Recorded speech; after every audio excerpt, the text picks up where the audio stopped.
Guys, all right. Hello, friends, Okay. and thanks for joining us on another episode of The BAM. Today, we have a very special guest, Deb, who's going to tell us about her current now and how she got there. And we're really excited to dive deeper into her life and what she's up to. So, welcome to the show, Deb. Thank you guys. Thanks for having me. Of course. Yeah, absolutely. Jenny, do you want to tell our listeners how we kind of met Deb, and we'll go from there? Yes. So, Deb actually, Paula was on the show, several months ago. And Paula actually said to me, "You have to meet Deb. You're going to love her. She'd be the perfect person to have on the show." And so I reached out. And if y'all remember, Paula is the one I stalked at the gym. So she's my gym friend. And I was like, okay, Paula says that, yes, I'm going to reach out to her. So I reached out to Deb, and she was very gracious and said that she would be willing to join us. So we're super excited to have you here. Yeah. So Deb, tell us, you're a mom, you have 2 kiddos. Why don't you tell us what you do with your day to day, and then we'll kind of unravel the puzzle of how you got to where you are. So currently I split my my day to day, most of my days between 2 sort of part-time businesses, two of my own businesses. One is an editing business that I've had for coming on 10 years now. So I have a freelance editing business. I'm a former English teacher, so I sort of transitioned to that after my kiddos were born. And I love doing that. I also, in the past year, have become a health partner for Body, the health and fitness platform that used to be called Beachbody, which I have used for years. And so now I am partnering with them and bringing people on to use those tools. Awesome. So what led you down? Were you a writer? Let's kind of go down the path of how you became an editor, and what led you to kind of being able to have that as something you do now. Yeah, I know the 2 things are very different, but that's my core, like, longest standing thread, I would say, from being an English major, getting my undergrad and graduate degree in English, becoming a high school English teacher, and also like a college comp teacher. And then when we were sort of trying to grow our family, I took a leave of absence to kind of like, I taught high school English, I taught AP English, loved it, but sort of took a pause, and then we started down the adoption road and adopted our 2 kiddos. And after we did that, and we had 2 kiddos, I was teaching part-time for a local community college, both in person and online. And then eventually stopped. And after a few years of having toddlers, said, what's next? What can I do? And really took a journey to figure that out for myself, and figure out some, what are those, like, job, career path, surveys and books, and just kind of reflected on what would be good for me. And so editing became something that I realized would be a good fit for something I could do from home. I joined a wonderful writers group locally, an editors group globally that I'm a part of still. So it just eventually led into editing from home, editing as much or as little as I wanted. So it was a great fit. So it's totally flexible. Exactly. And you have managed to keep that community intact then, since you've joined these like different groups that you've got other people that are doing similar work and that kind of thing? Well, yeah. So I'm still part of the writers group, although not as active, but I love the writers group. It's a local writers group. And the editors group is all online, but do you mean those groups? Yeah. So, I mean, going from, one of the things I was thinking is like going from, being in the classroom every day, and it's not like a work from home kind of job, right? Like you're surrounded by people and you have this community, and then you go into this world where it's you and your toddlers and your work. And so how do you like maintain that connection to, adults, where you can have adult conversations and, share ideas about work and collaborate? Yeah. A lot of that was online through those writers and editors groups. I mean, I'm still in touch with some of my teacher colleagues as well. When I was a new mom, not a young mom, but a new mom, I think the biggest adult interaction for me became like MOPS groups and Yeah. church groups, Bible study groups, but MOPS especially. That's where I met Paula originally. So I think of that too. Yeah. Yeah, which was It's great. so critical to just, I mean, I remember, Lori, you remember when you had Wyatt, like when I had my kids and I was like at home on maternity leave and I didn't have my work community. And You start to lose your sanity. yeah, I was like, I gotta find other people that are going through what I'm going through so we can all like commiserate together, celebrate together, whatever. Those adult conversations are nice to have when you're surrounded by little ones all day, right? Mm-hmm. And at that time for me, I also remember and think about the other couple of groups that I had been involved with. One, which was an infertility group of women, which was kind of overlapped with our adoption group of families. So our adoption group through our church before we even had our kiddos, but that kind of definitely stayed with us and still to this day. Those are people that we leaned on a lot. So Deb, I have a question. So the two kiddos, I heard the word of adoption, right? And I think that's a very interesting path to go down. If you don't mind sharing, how you kind of ended up adopting your kiddos. Did you adopt them at the same time? Did you adopt one and then a year later? And you said right now that your kids are 13 and 14 and you have two boys. So yeah, I'd love to hear a little bit more about that experience. That's a long journey, but not as long as for some. I mean, we started out on the infertility path or the fertility journey, and eventually pursued adoption. It was a wonderful experience. Both of our kiddos were born through private infant domestic adoption processes. So one in another state and one locally, both open adoptions, both wonderful birth families, and they're about 14 months apart. So the first process took about a year and a half, and then the second one about 6 months. Oh wow, so a lot. So they're pretty close in age. It's so funny because I hear so many horror stories about waiting for years to adopt. So to me, that sounds fast. It probably felt like forever, but to me, that sounds fast. Mm-hmm. Yeah, it's all relative when you look back, and infertility is the same way. When you're every month feels like an eternity. And for us, it was a few years, a couple of years, I guess, only of infertility. But you're right. It's all kind of like warped time when you're in those both of those journeys, for sure. Feels like forever. Yeah. Mm-hmm. So how are the boys together? So they obviously there's a little bit of an age gap, but being both adopted, are they very aware that they're adopted? I mean, how did you have those conversations with them? And then how do they, act as siblings? Like, do they fight? Do they get along? Like, how is all that? So we as part of our adoption process and training, we had wonderful training through our agency, and we remember distinctly part of what you do is you as far as sharing their story, sharing that they were adopted, you share from the hospital, you share on the way home from the hospital. So there's no, I mean, we've had open adoptions and been in relationship with both birth families. So it's just been a constant conversation, which has been really good and healthy for the boys and helpful, I think. And as far as how they well, they're 13 and 14, right? So I mean, they are, as common as siblings can be. They are, being so close together, I think, can be hard because the older, it's harder for the older one to kind of like process this new creature in the house at that time.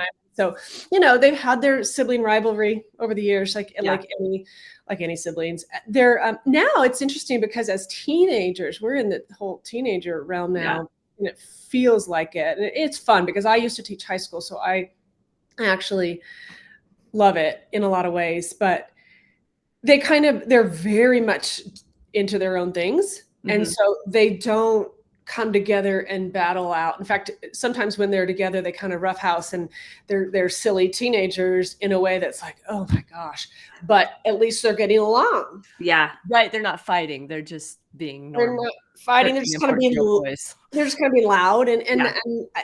that's just completely normal and great, and it's them bonding, and it's so I mean, we have one. You're not supposed to label your kids at all, but we have one who's very much into sports, team sports, and loves the team environment, thrives in it.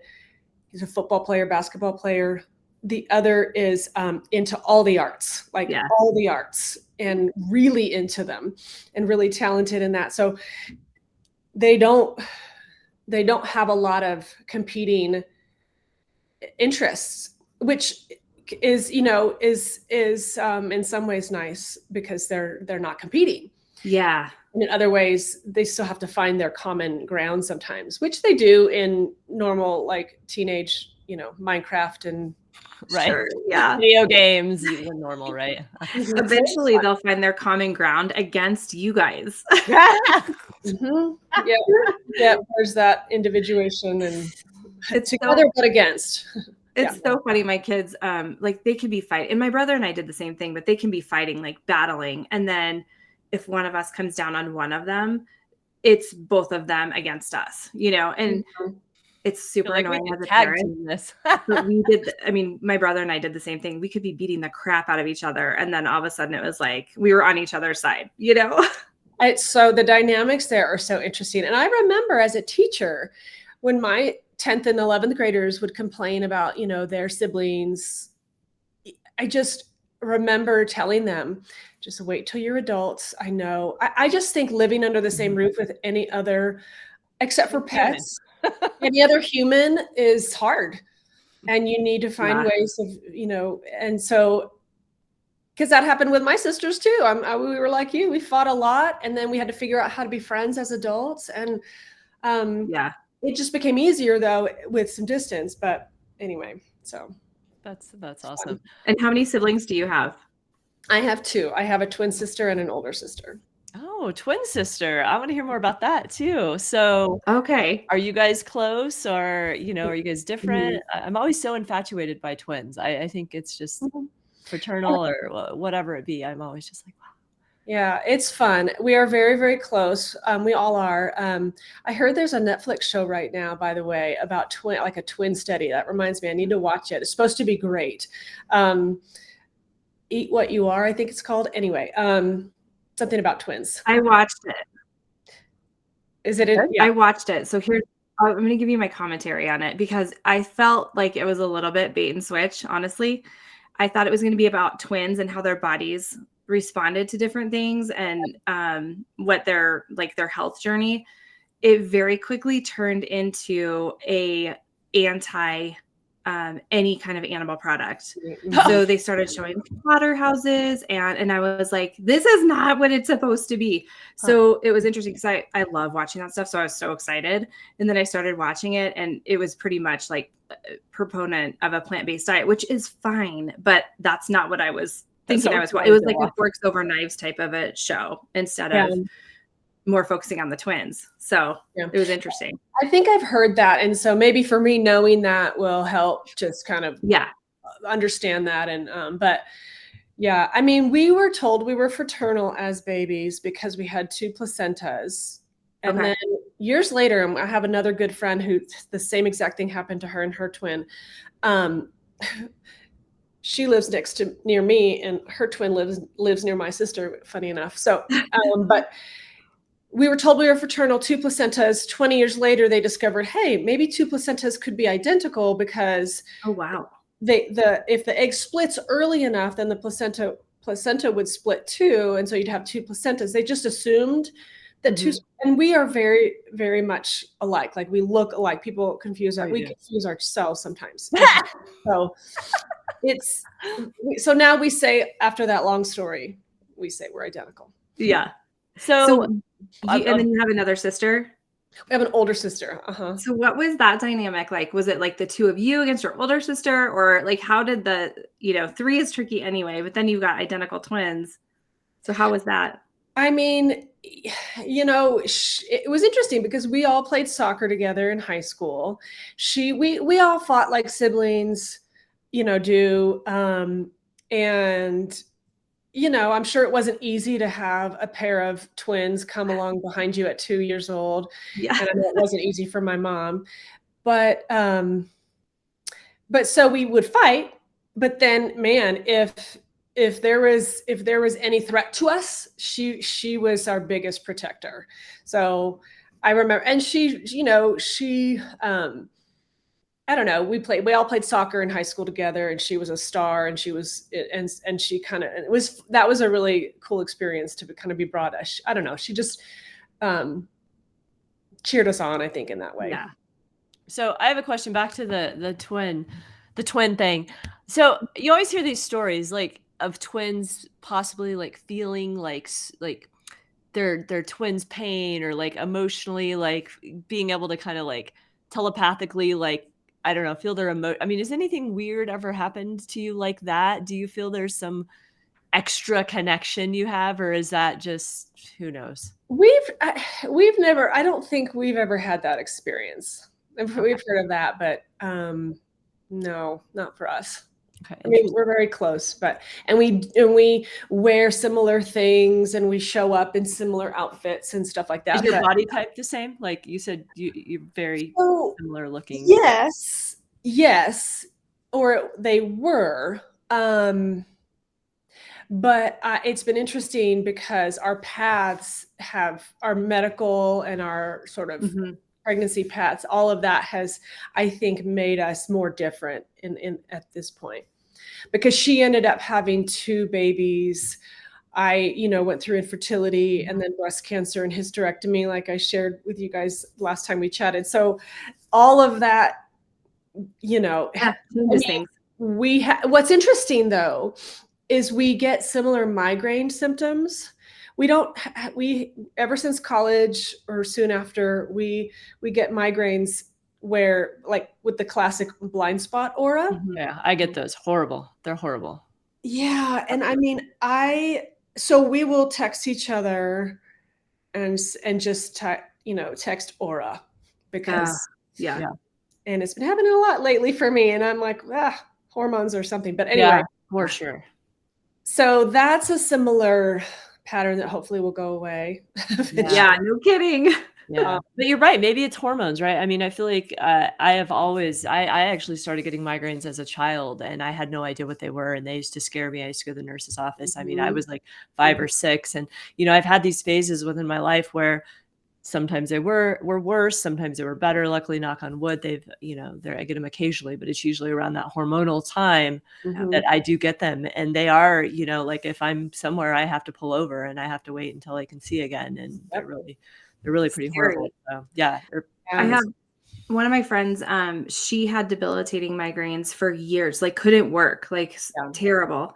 And menopause, they stopped after she finished Oh, menopause. So interesting. she has like a whole new life now. I mean, she can go hiking, she can, which is amazing. I mean, the fact that that had to happen in the first place is awful, awful. But maybe they'll clear up. Mhm. Yeah. Yeah, I mean, migraines are, I've done all kinds of things to try to figure it out and study them a little bit, because there's different kinds. Ours aren't really debilitating, although if I don't take Advil, I mean, I can Mhm. generally take Advil, but Right. sometimes if I take Advil, then it comes back the next day, and I don't know. So, but and there's usually like a cocktail of triggers for Mhm. each Mhm. person, and Mhm. it's mysterious and it's frustrating, and they change over the course of life, I think. And hormones are definitely an issue for me, I've noticed in the past 10 or 15 years, in terms of, and sun glare. But so there's Dehydration. I always can nail Yeah. that one for not drinking enough water, the and weather, literally, like the Yeah. weather changing, the barometric pressure. life. Yeah. Yeah. Stress, The life. postmenopause, I'm hoping for the postmenopause shift for sure. Yeah. Yeah. So So tell us a little bit more about, like, you just we obviously talked to you beforehand and you told us about your breast cancer journey, but do you mind kind of going into that a little bit? Like, when did that happen? How did you discover it? Take us through that a little bit. Yeah. So, um, in December of 2019. I had a mammogram scheduled December 10th, I think it was. And the week before, noticed a lump in my right breast and thought, oh, that's weird. Glad I'm going next week. So I went and I didn't really say anything. I don't think I said anything. I was at a new doctor, new clinic, new machines, and they wanted me to come back. I got a call. They wanted me to come back a few weeks later, which turned out to be Christmas Eve, for like a diagnostic mammogram, which many women have to do. And, it's disconcerting, but oftentimes it's just because we have really dense breast tissue and it's hard to see. They need to look up closer in a spot. I had a diagnostic mammogram plus ultrasound scheduled. During that appointment, after the first part, after the diagnostic mammogram, the radiologist said, we don't see anything. You should be good to go. And all dressed and ready to go. I said, well, to the tech, I said, well, what about this thing I'm feeling? Yeah. And she's like, oh, I didn't realize you had something. Well, you could talk to the radiologist. So I did. So in the middle of that, because he wasn't going to do the ultrasound. They were just going to kind of send me on my way. Good for you for saying something. Totally. I had a friend who'd had breast cancer the week before, just kind of give me that advice to pursue as much information until I was comfortable. Mm-hmm. And now I pass that on to everybody because it saved me in that moment. Because that's what I was thinking about was, I don't know. I don't know that they know about this, or it's kind of, you're kind of distracted or something. I don't know if I forgot to tell them. I don't know what happened, but did the ultrasound, got back undressed, did the ultrasound, and they thought, yeah, maybe, because different tests, the mammogram, the diagnostic, the diagnostic mammogram is different. The ultrasound and MRI, they all search in different ways. Mm-hmm. So one's not necessarily better than the other or more comprehensive than the other, is what I learned. And so the ultrasound kind of enabled him to see something that maybe the mammogram had not. So from there, I was scheduled for a biopsy on January 13th. And then the next day, I got the call that I had breast cancer. I had, the name of it. Invasive ductal. Oh, geez. Okay. Stage 1, they assumed at that time. They don't know the exact stage, but it was like slow growing, low grade is what they called it at the time. They don't know until further pathology results exactly what they're dealing with, which was hard for me to kind of like have to wait to know. Like I wanted to know right then and there, what am I going to have to do? What does this mean? And that some of that didn't come for weeks in terms of decisions. But so that call, I got 15 minutes later, I got a call from my wonderful PCP at the time, she had seen the results, called me right away. And then I was scheduled for brunch with Paula half an hour later. So that was wow. So was she like your first person that you were like, this just happened? First person I saw, absolutely, because my husband wasn't even home. I called him on the way, called my sister. Just kind of panicked. Yeah. Mad, very mad, scared mad, Of course, yeah. Yeah. So what was the journey after you found out? Then what was your course of treatment? I met with 2 breast surgeons. I had the choice to do a double mastectomy or a lumpectomy. The second surgeon, who was highly recommended, both were, but the second one kind of just led me and my husband to kind of understand that the double mastectomy would be a good choice because of symmetry results not being guaranteed, and really the peace of mind that would come. It was the hardest decision. Oh, sure. Because I wish that I had just been told, you have to do this or you have to do that, because I'm not a decisive person. I'm an Enneagram 6, and I am an over worrier, overthinker. So that was very, very hard. Yeah. And ultimately, so we met with the plastic surgeon after that. He was wonderful through the whole process. I mean, to this day, when I go to follow-ups, I love going to his office, and they're wonderful. But so I had great care. I had my first surgery a month later on February 18th of 2020. And then, so a month before COVID, almost a month before we shut down. And yeah, and so then I had to keep going. I had reconstruction, so I had to, that was a whole process with expanders, and just that whole process is pretty miserable. But got through it and had my second surgery in May of 2020, and then a third surgery the January after.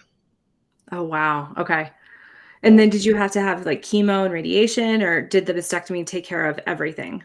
So no, I didn't have to have radiation because in my surgery, the lymph nodes were clear. And because I had usually the protocol is, depending on the type of cancer, depends. Everybody's journey is a little bit different. But for mine, with hormone positive cancer, stage 1, I was given the choice of lumpectomy plus radiation or a double mastectomy. So you sort of either do one or the other. Had the lymph nodes not been clear, I would have had to have had radiation. And then as far as chemo, the decision is based on the oncotype test, which is a test of the tissue from your surgery and whether chemo would benefit or not, essentially. Gotcha. Would outweigh the risks. So my oncologist decided no on that.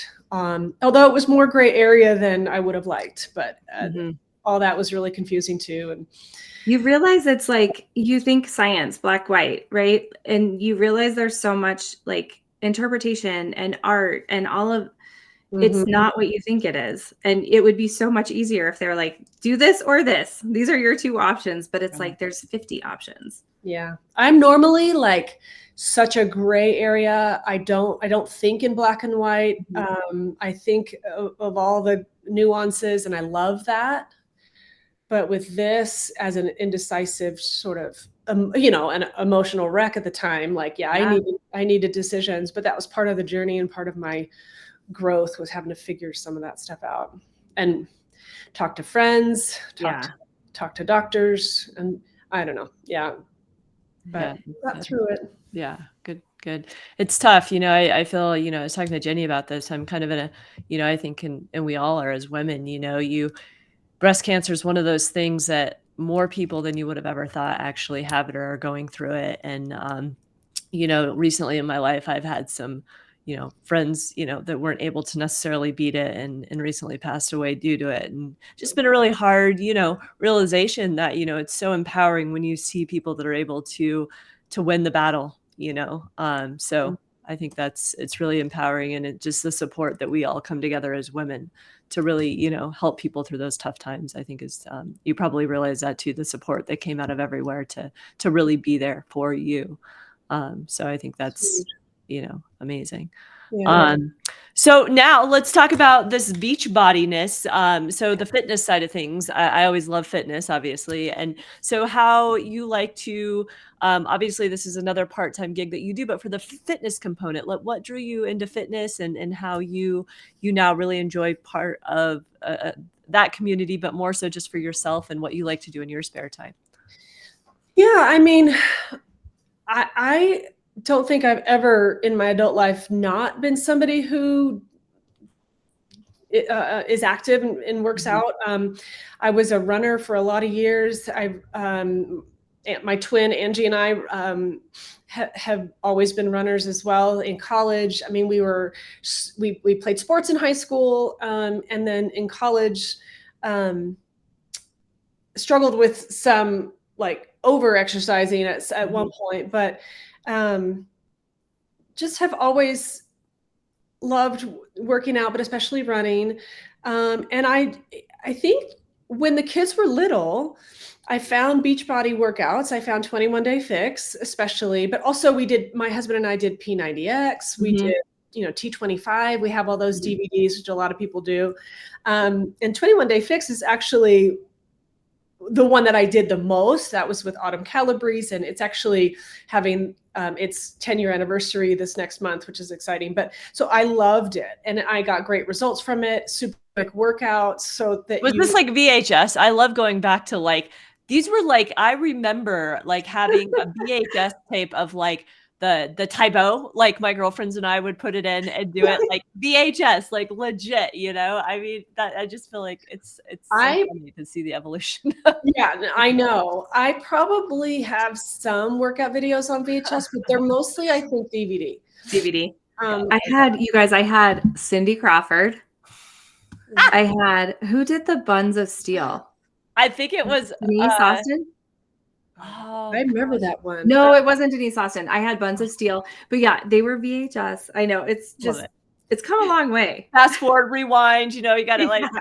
Yeah. I did a lot of Jillian Michaels. Yeah. Too. I still have hers.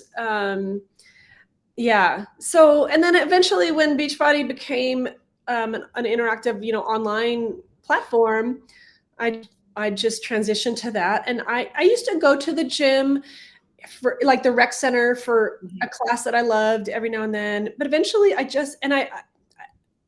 could never I say this a lot, I could never transition to like a full-time gym membership because it was just so much more expensive. Yeah. And this was just so convenient. And I've just done it like in my basement, in my living room. I've just, sometimes more consistently than others. And like in the summer, I'll run more. I run less now because of my joints and just wanting to do more strength training now. I hear you. We've had that conversation. It's really important. I heard a really great podcast about it the other day, and how it benefits your whole life, your longevity. I mean, you guys know this stuff, but it was fascinating. So I love that, and I love the feeling of it. Mm-hmm. So I've just done it for years. I've done many of their programs, and even their nutrition plans have been effective for me. And so last year, the breast cancer journey kind of, I think, led me into just feeling, I don't know, bolder or something. Yeah. COVID too, like it just has changed me in a lot of ways. I was going to ask if it changed your perspective, because you hear so many stories about people who are like, you know what, I decided life is too short, or whatever, like family is the most important thing, or something changes in them significantly. Yeah. Did you feel that? I have felt that from a few different, like COVID, breast cancer, also my hysterectomy. Mm-hmm. Also had a few bouts of basal cell skin cancer, which it's not life-threatening, and it's not, but it's 3 more surgeries. I'm about to have another one. I'm about to have my third. So it's like all these things. I was like, what is happening? And because I'd never been in the hospital before I'd never been under anesthesia before my breast cancer surgery. And so, I went through a lot medically, and I'm like, but I had been eating better than I ever had. I'd been sort of making improvements over the years generally. Anyway, so the hysterectomy also, mm-hmm. I think just made me realize, man, my body is not the same. It's not going to be the same. I can't take hormones. Some people can, and they're great, but I can't take them. So I got to figure out how to, and I still struggle with migraines and, hot flashes, but they're milder, Mm-hmm. So becoming a partner last year, it was like, I had thought about it before, only because I had done these programs for years, and every now and then I would think I could do that. I could, it's coaching, but it's not like a fitness trainer. It's not like I have to know stuff. Yeah. You're supporting, you're motivating, you're a cheerleader in a lot of ways, correct? Like, you're there for people. And I was a cheerleader in high school too. So that I think about it's all coming together. Full circle. And that was just it. It's like I knew people. So I knew people struggling with menopause symptoms. Yeah. Again, not an expert on menopause, nor will I ever be, because it's just too much. The hormone, like I'll learn, and we're coming out with a hormone health program at Beachbody this year, which is awesome, but people are studying it. I'm going to learn from them. Mm-hmm. But even like coming back from breast cancer surgery and reconstruction, like I've talked about this too, where push-ups are different. Like I Yeah. can't, and so I had to sort of work through that emotionally and realize, um, I didn't wanna succumb to, I can't do that, I can't do this. Mhm. I'm gonna figure out what I can do, and, um, and then I realized, I'm sure there's people out there struggling with overcoming medical or physical, trials that, Mhm. want the future to look a little different, So, So yeah, you're that's able all. to take all your experience, your love, your passion, and find a community where you really were able to thrive, and also have the balance of doing, what we talked about earlier, being an editor, and now being able to kind of, have this other part-time, position with a community empowerment involving fitness, and really tying those two Yeah. together and creating a balance. I think that a lot of us strive to have, where I always think of, making the donuts, and that's a job that, somebody's got to do, but I can't imagine doing that myself, where some people are programmed to do kind of positions like that, where a lot of us, I think, and a lot of us that tend to be entrepreneurs and, have multiple careers that we're always juggling, are those people that are the dreamers and the true Mhm. doers. And, it's finding a balance of how we can live our life, and empower others. And I find it fascinating that there are so many of us out there, right? Yeah. It's Yeah. You fun. also said something that really struck me, and Lori and I actually just talked about this earlier, this week or last week, but basically you're focusing on the things you can do. So there's certain things like my push-ups are different. Okay. So like Mhm. appreciate the ones you can do, not like don't mourn the ones that you can't do anymore or whatever. But it sounds like your mindset is, um, you said a couple of things actually. You also said like, what's next for me, which I think is just a cool way to look at your life. Not like, again, not like I don't like what I'm doing now, but like thinking there's so much more out there. Right. Mhm. So, yeah, it's pretty cool how it's all just come together. Yeah, and I think one of the things I thought a lot about in the last couple years is, and I've heard it like from the trainers on Body when they during their workouts and stuff, talking about, don't be ashamed to be a beginner. Don't be ashamed to be doing something for the first time or something new. And I think turning 50 also, like, and I think this is true, I've sensed from a lot of friends that have turned 50. It's like it just kind of, you kind of throw your hands up in the air and go, okay, I don't care anymore what people think. I don't care anymore what was. I'm going to focus on, my sister had been playing tennis for a long time. She wanted me to play with her for years. She's like, oh, Yeah. come play on our team. Oh my gosh, talk about a humbling beginner experience. So I've enjoyed it, especially, but because my twin is so much better because she's been playing for so long, and she's really, really good. And it's like, I'm not. So that's, hard, but, and yet I didn't want to give in to like, this is too hard, I'm going to stop. Yeah. Um, so it's the same thing with like learning. I've never considered myself an entrepreneur. Like you mentioned that Mhm. before, Lori, and it's like, so as a body partner, or even as an editing Yeah. business owner, like Mhm. I don't consider myself, I love both. And you're right, it's a great balance for me in my day. I've had to learn how to balance my time better, but um, I'm learning so much, especially with the training and development and support that I get at Body on my team about leadership and about Mhm. things I've never really thought about before. So it's, and why not, right? Why not do something new at 52? My mom, she'll say she started her career at 50. She did start her career as a middle school counselor at 50. And why not? That's awesome. It's a great career. It gave her so much joy and purpose. So, I yeah. And think I it's think good for our kids to see too, us being a beginner, and I told Lori the other day when one of the hardest things for me to do was become a spin instructor, which I know sounds insane, but you're in front of everybody. And I was like worried about, I want everybody to have fun. I want the music. And then you don't want to hurt any, like all these things are going through your mind. And there's a pure, like a little bit of you that's performing, right? And Mhm, when you're mhm. up there, and I mean, it would, when I first started as a spin instructor, it would take me like a week to get everything together, get the class organized so that I felt comfortable, the practice.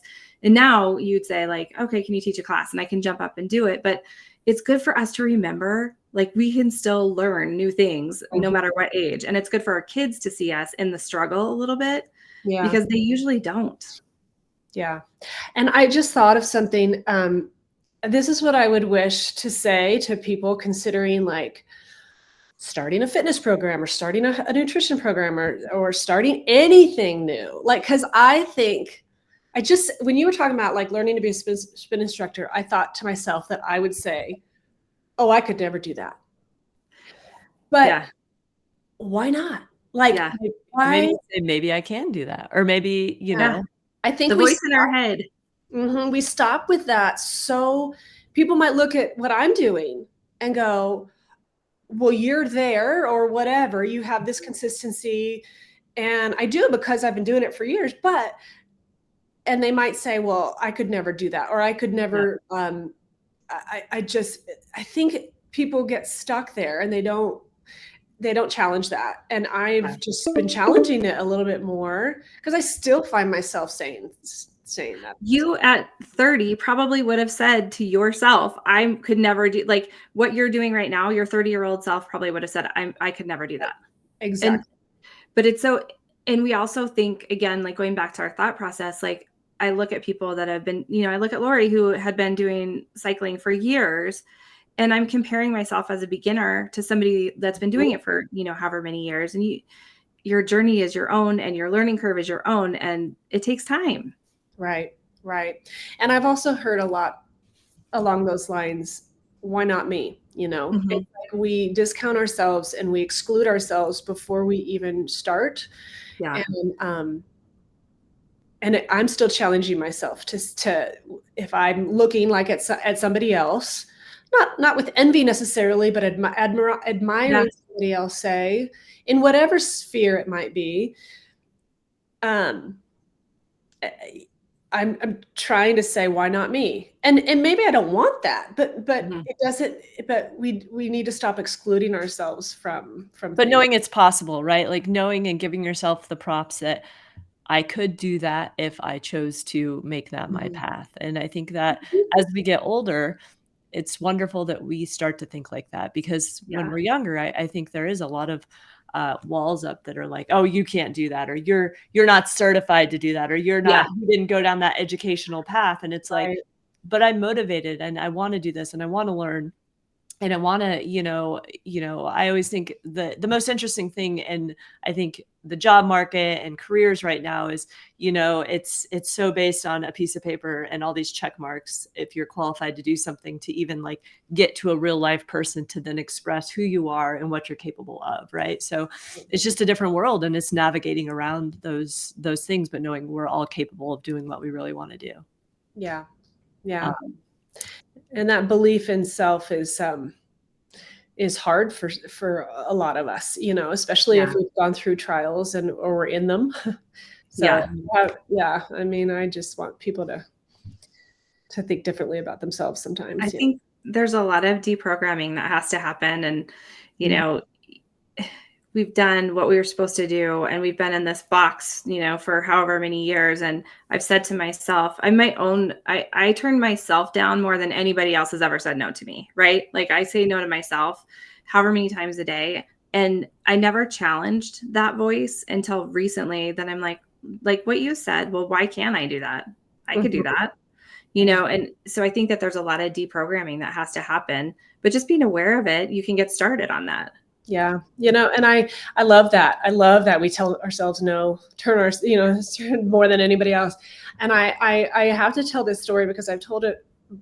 I think I shared it with you guys before, but I mean, sometimes we need other people in our corner too, to start that process for us and with us, because I think about who I am. My diagnosis day anniversary was Sunday, and I had forgotten about it. I don't anticipate it, remember it, but I remembered it at the beginning of church service. And I just like the whole service, of course, the whole sermon was about me, and it spoke to me about, God's plans for our lives and how we don't know them in the moment and we can sometimes look back or wish we could go back, and oh man, I was just bawling. And then I think, because I was thinking too about, and I've told this so many times, that I'll never forget when I did go and see Paula for that brunch. I mean, it was an hour and a half or less after I had gotten that call, just panicked. And I remember telling her, like, I don't think I can do this. Like, I remember the emotion of it. So I'm emotional now. And I remember her, because she's always been such a wonderful mentor and cheerleader and belief giver, right? She gives me belief before I have it. So I just remember her looking back at me and saying, yes, you can. Like, I don't remember if those were her exact words, but I just remember the intent was just so sure. And she was right, and so. And you believed it in that very moment. And I mean, you yourself said, wow, she told me, yes, I can. And yes, I can, right? Like it was all the empowerment that you needed in that really tough moment, I'm sure, to just help you. So Deb, I just want to, we have a few minutes left, and I really want to touch on, because you have such a, an interesting journey, you've overcome so much. What are you looking forward to? Like, I love to ask this question because I feel like it's a good way to kind of end our conversations. Like, what's coming up that you're really excited about? That's a great question. It's a great question, because I think I get caught up in the to-dos of every day. Yeah. A lot of us, right? Like, I just got to focus on this goal or that thing or those tasks. I'm looking forward to what will come with my team on Body. Like, it's really fun. And I learned back before I became an editor that I love being in collaboration. And so editing is also collaborative, even though a lot of my work is alone, but I'm still working with an author. So all of that, like, the collaboration is so amazing. And I love, like, there's so many things to look forward to on our Body team, as a team. But I think that what comes to mind, I'll just say it, maybe this isn't the answer you're looking for, but like, I look forward to my kids' next several years. Like, I don't always feel like I'm as present with them as I should be, because I'm so busy with some of the other things. But so this is a good reminder, because I really do look forward to I love what they're doing now, and I love watching them and all their things. And I just know that the next few years are going to fly by. Yeah. It was a reminder to me, even your question, to be present during these things that I'm looking forward to, like their high school years. Yeah. So awesome. And I know Jenny can definitely relate, as, her daughter is a senior in high school, and just those years, and I have a little one, but I also have a stepson that's in high school, and it's just in a blink of an eye, right? Yeah. Like, just enjoying every single moment, even when there are moments where you're like, go through this moment, but enjoying those moments, right? Because it's in moments when they're not there with you every day. And it's so fun to watch them grow up. Yeah. So that's awesome. Deb, thank you so much. It was such a pleasure to chat with you. I really enjoyed hearing your story. I hope your confidence and your ability to say, yes, I can, has really, like, fueled our listeners to realize that everybody can truly do what they want to do when they want to do it. So thank you very much. Yes, thank you.